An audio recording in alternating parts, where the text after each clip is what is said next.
Cut చేసి పెట్టుకున్న carrots, beetroot కూడా ముందుగానే పెట్టుకోవాలి. ఈ ఖర్జూరం, బాదం పప్పు, కిస్మిస్ అనేవి ముందు రోజు సాయంత్రం నానబెట్టుకుని ఎర్లీ మార్నింగ్ తీసుకోవాలి. ఇవి కూడా ఎర్లీ మార్నింగ్ మాత్రమే కట్ చేసుకోవాలి. మనం క్యారెట్ కావాలి. ఇలా ప్రతి బాక్స్లో ప్రతిదీ సర్వ్ చేసుకుని ఇలా బాక్స్ ఫిల్ చేసుకోవాలి. ఇలా మనకు ప్రతి బాక్స్కి ఒక్కొక్క కప్కి 40 గ్రామ్స్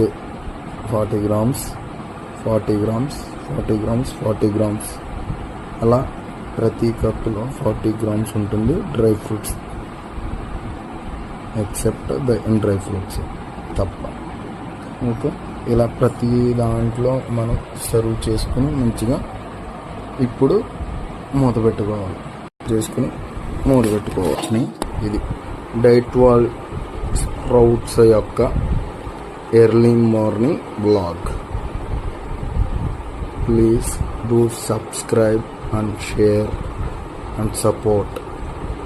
ఎవరికైనా ఆర్డర్ కావాల్సి ఉంటే కనుక నేను స్క్రీన్పై చూపించిన నెంబర్కి కాల్ చేయండి, లేదంటే వాట్సాప్లో హాయ్ అని మెన్షన్ చేయండి.